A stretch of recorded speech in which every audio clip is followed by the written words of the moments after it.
The long and troubled development of Final Fantasy XIII led to the release in March 2010 in Europe and America. Japanese gamers got the game a little earlier at the end of 2009. The reception in Japan was quite good. In the West, however, the game quickly became the subject of a larger controversy. The usual points of criticism were brought up. The game was too linear, the story too hard to follow, and the battle system too simple. All these points have some truth to them, but in my personal opinion they were overstated, as said in my FF13 review. FF13 was a very ambitious game for Square Enix, especially on the technological front. The game was made for the difficult hardware of the PlayStation 3, which led to huge delays. By now, many well-known persons within Square Enix have spoken about the highly uncoordinated and chaotic development. The team set their goals so high that they were hard to achieve. The game had to be delayed several times, and in the opinion of many players, the gameplay came second after the graphical presentation.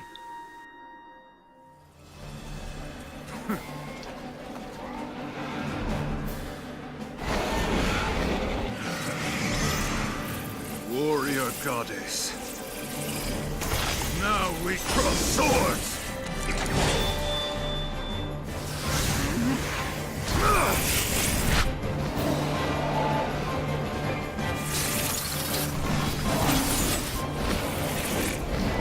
Lose yourself in battle and rejoice!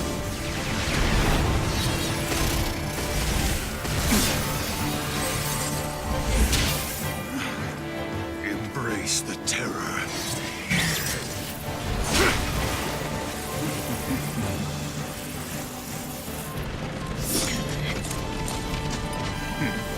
Husk of the wandering comet, I summon thee!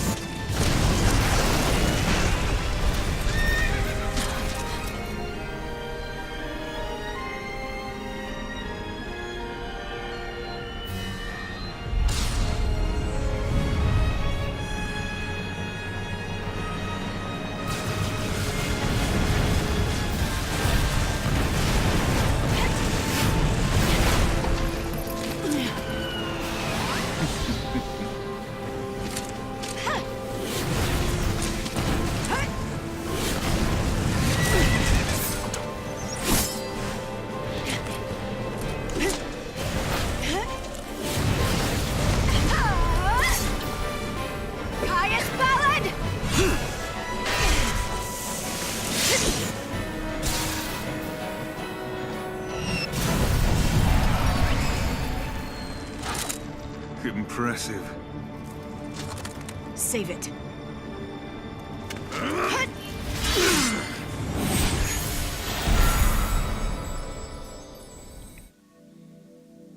Shortly after the release, Square decided to produce a sequel to FF10, something that only happened with FF10 before. This decision wasn't made solely because of the negative reception from 13, like many assumed, but because of the fact that Square had so many ideas and materials left from the development of 13 that it could fill an entire new game. Of course, the points of criticism that came mostly from Western players should also be addressed. The development of 13.2 was substantially easier and faster than its predecessor. Additionally, playtesters were also invited much earlier so that a miscalculation, like with 13, would not repeat itself.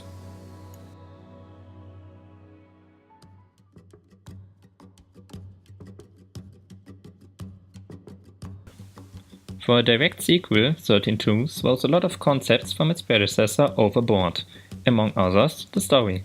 The story is told in a much clearer and more direct way. Also, it starts very fast and is sliced up into little episodes, which are very easy to digest, even if the player takes a longer break from the game. At the end of 13, the rebel group defeated the Fal'Cie Orphaners. Through that, Cocoon came crashing down on Grand Pulse. In the final moments, however, Fang and Vanille transformed into Ragnarok and created a gigantic crystal pillar between Cocoon and Pulse. Many lives could be saved. Fang and Vanille were enclosed in the pillar within an eternal sleep. Meanwhile, the other four characters awake on Pulse and admire the work of their comrades. Even Sarah and Dash show up, and there's a happy reunion between Saz and his son, Dash, and Snow, Lightning and her sister. Here, 13 ends on a very happy note. XIII-2 changes this happy ending and says the goddess Etru had woken them from their crystal sleep and took their focus from the Pulsefell Sea. Through that intervention by the goddess, the timeline was warped and Lightning was pulled into the world of Valhalla, the realm of the dead. Lightning becomes the guardian of the dying Etru and sees the entire flow of time before her eyes. Meanwhile, Lightning was erased out of the memory of the others. Everyone believes Lightning sleeps together with Fang and Vanille in the pillar. Everyone except Sarah. She knows that something is not alright. Snow. Sarah, I'm sorry. She must be inside the pillar. Lightning's holding up Cocoon, along with Vanille and Fang. Wait, what are you talking about? She was right here a second ago. I saw her. We talked. She gave us her blessing.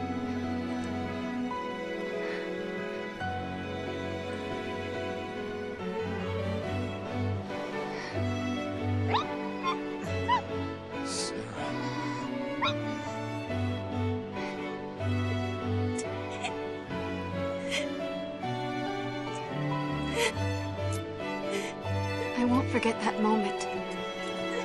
Lightning was happy. Happy that Snow and I were getting married. She laughed and said congrats. But then, all of a sudden, Lightning disappeared. She was gone, like she was never there to begin with.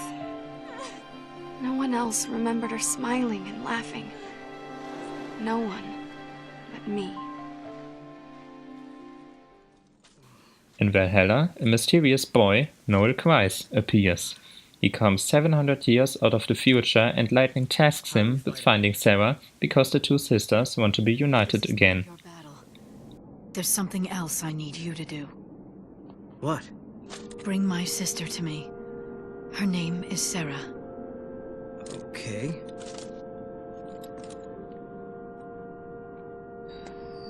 You'll need to use the portal. Your time-gazing friend should have told you how it works. That's a gate? But why me? Because you're the only one who can. You crossed the void and made it to Valhalla. You can find Sarah. And together, you can change the future. Wait. I can change the future? Yes.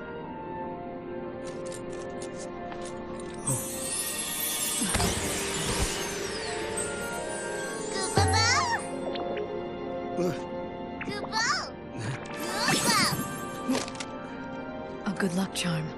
Give him to Sarah. Right. You got it. I'll track her down.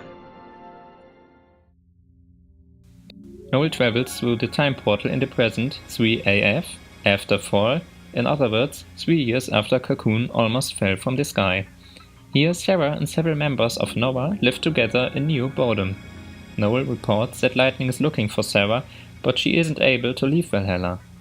Together with the Moogle Morg, the duo travels through various time periods and solves paradoxes. But unfortunately, they are chased by a mysterious man called Caius, the Seer Yule. Caius is chasing them as he wants punishment because they alter the timeline over and over again. Time travel would be one of the last things I would have come up with when given the task to write a sequel to FF13. The story of FF13 was completed very well and it had a satisfying ending. What bothered me a long time about the story is that it says the ending of 13 didn't happen the way it did. Why did the writers think it was a good idea to retcon the entire ending of the predecessor? Another thing that I found odd while playing the game for the first time was the fact that it constantly throws around new terms and concepts that are part of the Fabula Nova Crystallis mythos. It's odd because all these terms didn't came up in the original. The predecessor was criticized for its weird storytelling. The player is thrown right in the middle of the action and it was basically mandatory to read data logs in the menu that explain everything. The story was good, but the fact that you had to read long text in a menu to understand everything was baffling. The fundamental story of 13-2 is pretty simple and easy to understand because the goal is clearly given. Sarah and Noel need to travel through various time periods, solve paradoxes and find lightning in Valhalla. The game also slows down every so often to give the player room to breathe after a longer segment of story exposition. There are also small cutscenes that reveal more about Noel's past or the mysterious new characters, Caius and Yule. You want to know more and more about these mysteries and that pushes you forward.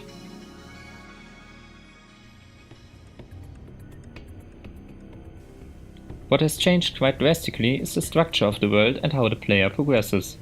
The main point of criticism on the first game was its extreme linearity. The developers showed some critical faculty with 13-2 and changed the whole concept. There are many smaller levels. Some have the same name as areas of the first game and were crafted from the same assets, but the structure is completely different. These small worlds are accessed by the Historia Crux, which is basically just a beautiful flowchart of all the worlds. For each level there's also a small summary of the events that happen in the level in form of text and voiceover. And this summary is needed since each world has its own little story that centers around a time paradox. Through these recaps, one does not feel completely lost in the narrative even after a longer break in the play session. The levels are structured more openly.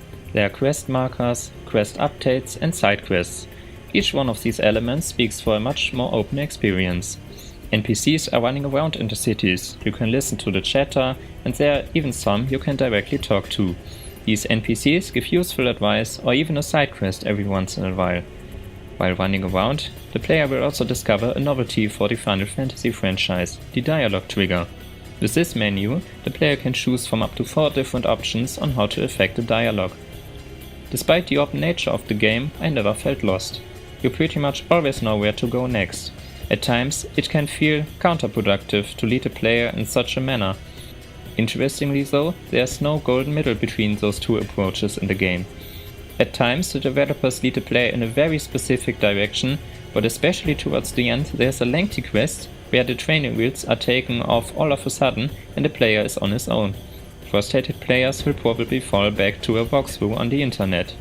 The side quests are a welcomed addition, but they could be way more interesting. I have to admit that I almost didn't bother with them during my first playthrough, because it boils down to defeating a monster or getting an item from an NPC. Improved battle system. The battle system was largely adopted from 13, but improved in meaningful ways. Paradigms are still at the center, but there are only 2 human characters this time around. The third missing character is displaced by a monster.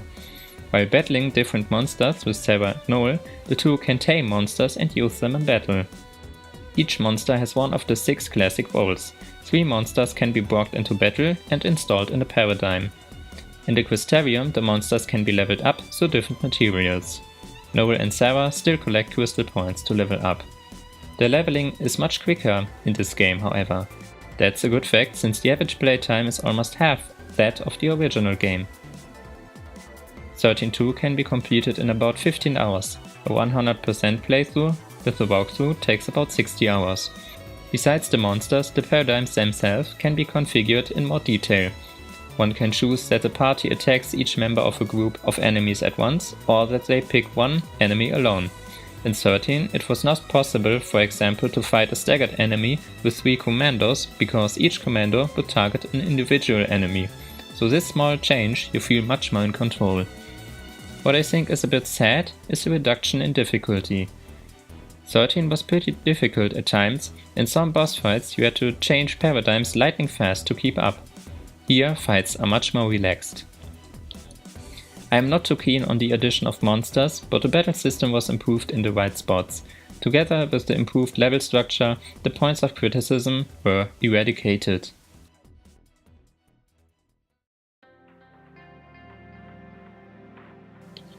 The presentation of the first game was a feast for the eye, especially the FMV cutscenes. 13 looks great even to this day. I cannot claim the same thing for 13-2. You see very quickly that FF XIII-2 must have had a much smaller budget than its predecessor. The amount of FMV cutscenes was reduced drastically, which is okay at first. The in-game cutscenes look okay for the most part, but the realization is bad. It is quite frequent that a person runs through the cutscene or the camera angle is completely off. The animations and lip syncing have also taken a step back. Unfortunate, because Square usually knows how it's made better. Also, I have to say that from my perspective, 13-2 is not a beautiful game. Many environments look grey and dull. The clear style of 13, the mixture of sci-fi and fantasy that worked so well in the original, was muddled with more classic fantasy and other styles. The levels don't feel like they were made out of one piece. One moment the player runs through a futuristic city that could be the setting of a great science fiction film of the 90s, a moment later you run through ancient temples. This is something that might not bother many players, and it is an unfortunate side effect of the time travel story and the open world nature of the game, but it definitely bothered me and it definitely took some enjoyment out of the game. For Square Enix there was no need to develop 13-2, but they did so anyway, because they didn't want to let go of the world and characters of the original. Also the team set out to make amends for the players who were disappointed with 13. In my opinion, the Japanese company was successful with that. The game is more open and plays much quicker. The story is also much easier to understand. But as a fan, I have to say many good things about the first game were thrown overboard, like the exceptional art style and the really deep and well thought out storyline.